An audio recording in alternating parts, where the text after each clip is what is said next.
Hey, my darlings. So, I am offering up a bonus episode right now. I'm not sure when the next season is going to begin, but at some point quite soon, maybe in the next couple of weeks, maybe in a week, who knows.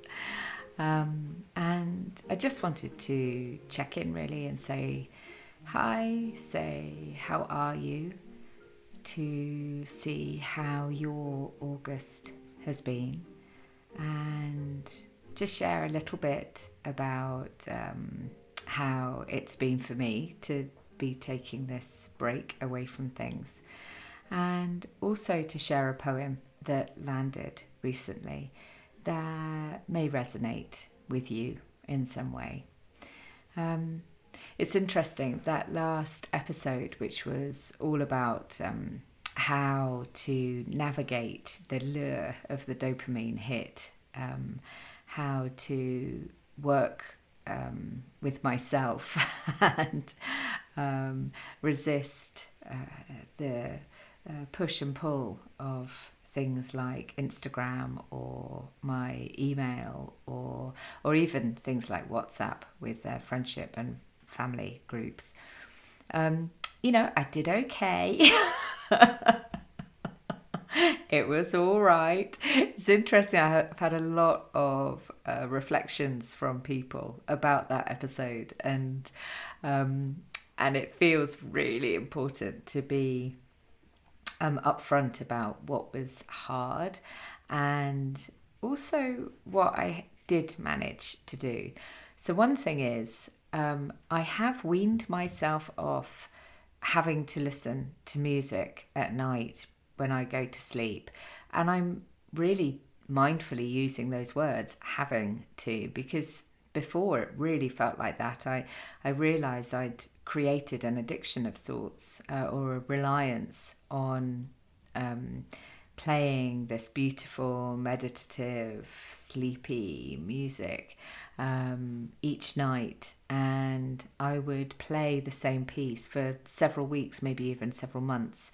And then something would make me want to change it. And I'd begin that Pavlovian response building to a new piece of music. And I'm really glad to say that actually, I think pretty much for the whole of August, I've done without. And I think that feels good. I say think because, I'm sure there's lots of evidence around the value of using a piece of music. It's certainly something I've recommended to people who've struggled with sleep in the past.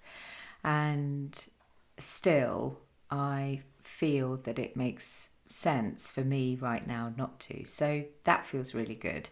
And what that means is that I don't have to have my phone in the room with me.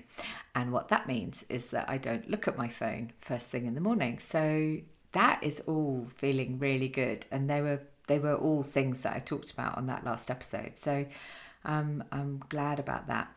In terms of really fully stepping away from work, I didn't quite manage that. I ended up editing, completely revising, in fact, one of my books, The Heart of Change, which we'll be using for the year-long group program that begins in October. And it's 5 years since I wrote that book.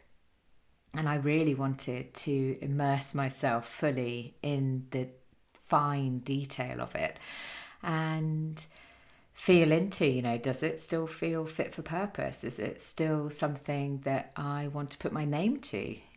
I'm different now from the woman that I was 5 years ago. And the thing that I was really delighted by is that actually it really does still stand the test of time. And it was interesting to see how so many of the ideas that I was only kind of tentatively laying out in that book have really sort of solidified for me, or maybe that's not quite the right word, have expanded and enrichened, if that's a word. So that felt good, but it also obviously took up a lot of time in those first couple of weeks. And I've also worked on a project for my publisher as well. So that was also really enjoyable to do. And is it not working? Not really.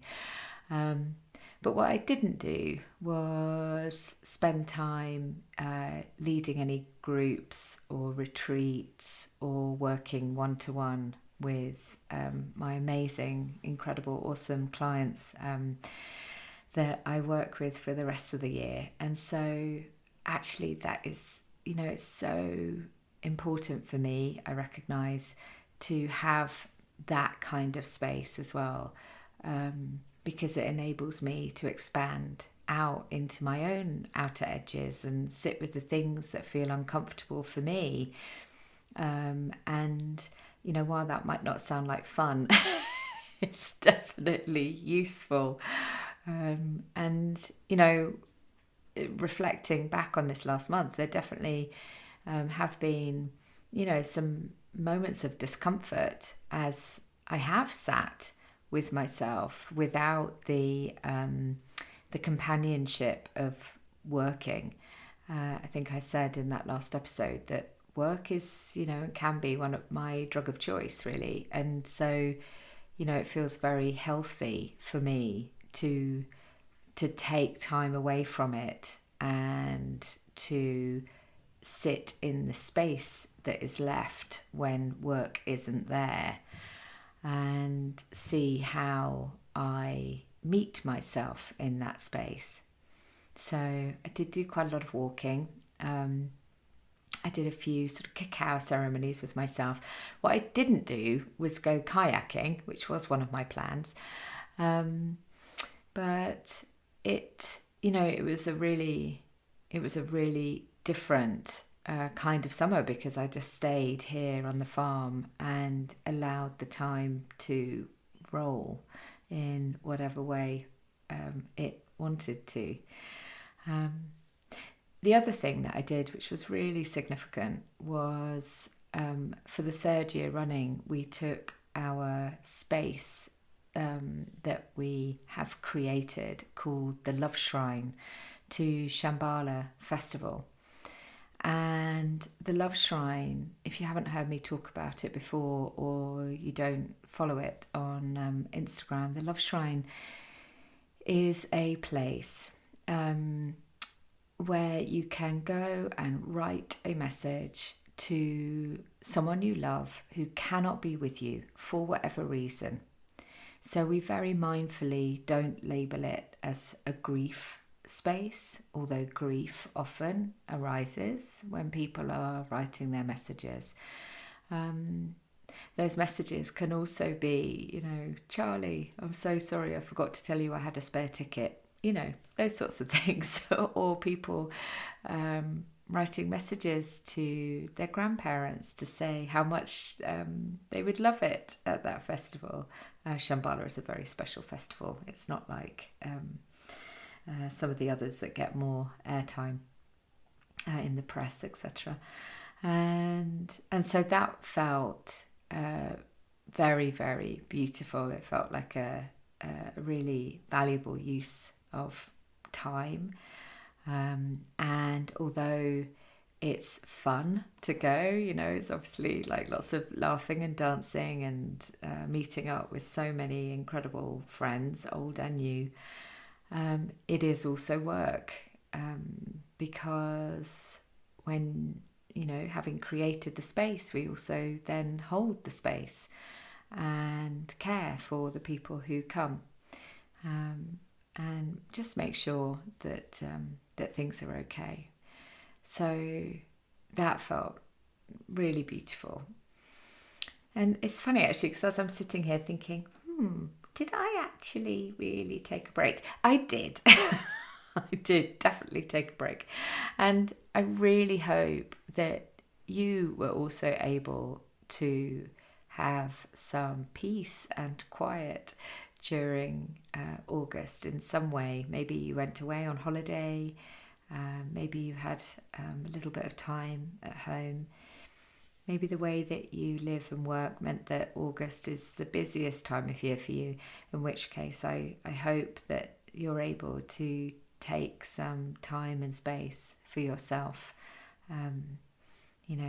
before we reach the end of the year. So I've just realised that really what I've done is just given you a download on my August. I don't know how useful that's been for you, but one of the reasons for sharing all of that is just to say, it's okay. Like, we can make plans and those plans change, and we can not make plans and allow things to unfold. And it's really about how we sit with ourselves and with the choices that we make that is the thing that makes the difference. So while I obviously love that August break, I'm also really, really glad to be back here. It is Monday, the 1st of September, as I record this, and actually I'm gonna send it out as soon as I've taken it through all the stages it needs to go through before it goes live. I'm going to send it out, and hopefully you'll actually hear it on the day that I record it. And I think this poem that landed resonates with that sense that I just shared, that it's really about how we notice what we're feeling or what we're experiencing or what we're doing, and then how we respond to what we notice that really is the thing that makes the difference. So this poem is called A Single Breath.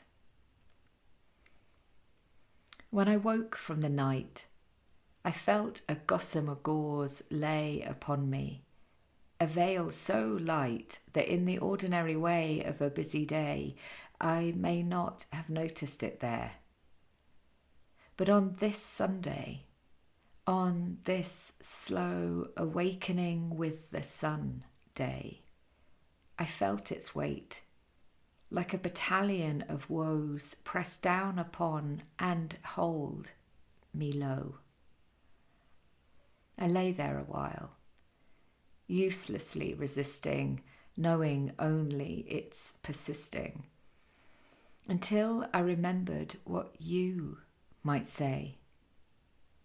And I stopped turning my head and heart away and ventured in. I reminded myself that I was here, and that the line marked by the fine threads was so slight, a single breath might make it disappear. So I breathed, and I held my heart in the warm comfort of my own hand, and I knew once more how it was to feel whole.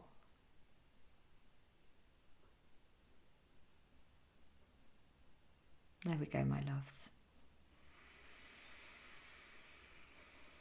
A single breath. That was one of those poems that landed in me while I was driving, and I had to pull over into a lay-by to write it down. I feel like there's a whole surge of poems that, rather than being written in the way of the My Darling Girl books, where some inner wiser part of me was writing to me and guiding me, advising me, these new poems feel as though they are written from me to her, as though I have taken on her guidance, her wisdom in some way, or I'm learning to, at least. So, this Friday there is a beautiful live event, a Piece of Quiet live, half an hour, 30 minutes out of your day, completely free, or you can make a donation if you wish. That would be wonderful to help me keep sharing these things. And it's at midday on Friday, so you can take it as your lunch break if you're working that day. And in that time, we will settle together. I'll lead us in a relaxation practice, something to really bring us softly and tenderly into the present moment in the kindest way. And then we shall write. We shall write to a journaling prompt that I'll share with you. And that's it. There's no demand on you. There's no need to share anything. Although obviously if you'd like to share some thoughts, you're very welcome to. Really, it's just an opportunity to understand how it is to receive these episodes of A Piece of Quiet each week. And if that's something that you've been curious about, then I'll include a link to subscribe to A Piece of Quiet in my show notes for this episode too. There's so many wonderful things coming up. In fact, I'm going to add something to the website homepage about everything that's coming up in September. It feels like there's a beautiful melee of wondrousness to share with you, and it would be absolutely amazing to see you at all, some, one of these things. So for a bonus episode, this has gone on quite a long time. It might even be episode 1 of the new season. Let's see how we go, shall we? Okay. All right, my darlings. So much love. And I really hope that this finds you well and happy and safe and at ease, knowing all that there is in the noise that surrounds us. And I send you a hug and a wave.